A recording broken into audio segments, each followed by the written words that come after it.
Isang mapagpalang araw po sa ating lahat mga kapatid. Ako muli si Adrian Bernales ng Batch 3 at itong aking daily devotion. At ngayong araw ay pag-uusapan natin ay kung mabilis ka bang magalit o patience. At ang ating scripture ngayong araw ay mula sa Nahum chapter 1 verse 3. Sinasabi sa ating scripture ngayong araw, "The Lord is slow to anger and great in power, and will not at all acquit the wicked. The Lord had his way in the whirlwind and in the storm, and the clouds are the dust of his feet." Kaya mga kapatid, napakamagandang topic nito dahil ang focus natin ngayon ay patungkol sa patience o pagtsatsaga, lalo na sa konteksto kung paano ito pinakita sa atin ng Panginoon.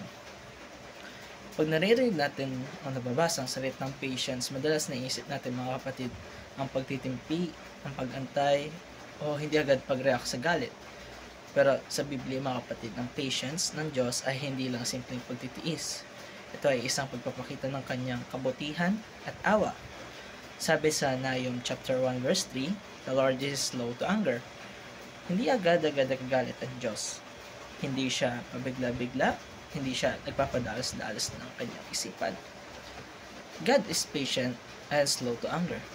Ang Diyos ay hindi katulad natin na madalas mainit ng ulo. Tayong mga tao, minsan lang sa maliit na bagay lamang ay nagagalit na agad tayo. Pero ang Diyos, kahit paulit-ulit ating ginagawa ang mali, nagbibigay pa rin siya ng panahon para tayo magsisi sa ating kasalanan. Hindi ito dahil siya ay mahina, kundi dahil siya ay mapagpatawad at puno ng awa. Pinapakita lamang nito mga kapatid na ang Diyos ay may long-suffering character.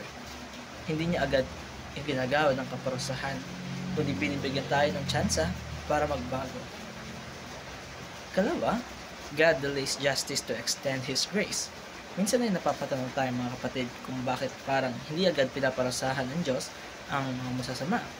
Pero ang katotohanan, ang delay ng hustisya hindi ibig sabihin na nakalimutan na ng Diyos ang kasalanan niya. Sa halip ito ay may pagkakataon para sa mga tao na makilala sa Kanya at magsisi. Kaya nga sinasabi sa Romans chapter 2 verse 4 na, "Despisest thou the riches of His goodness and forbearance and long-suffering, not knowing that the goodness of God leadeth thee to repentance." Hindi ibig sabihin na wala ng judgment dito mga kapatid, kundi ay binibigyan lamang tayo ng pagkakataon. Kaya huwag natin i-take for granted ang patience ng Diyos mga kapatid. Ikatlo, we must be quick to repent. Dahil ang Diyos ay patient, dapat maging mabilis naman tayong magsisi. Huwag nating hintayin na huli na ang lahat bago pa tayo lumapit sa Kanya, at hindi natin alam kung kailan matatapos ang ibinibigay ng panahon ng Diyos. Kaya habang may pagkakataon pa tayo, habang tayo ay nabubuhay, habang tayo ay may awa pa sa ating Panginoon, lumapit na tayo sa Kanya. Humingi tayo ng tawad, tayo ay magbago, tanggapin natin si Kristo. Dahil ang patience ng Diyos ay hindi magtatagal magpakailanman. Darating at darating ang Kanyang paghuhukom at hustisya.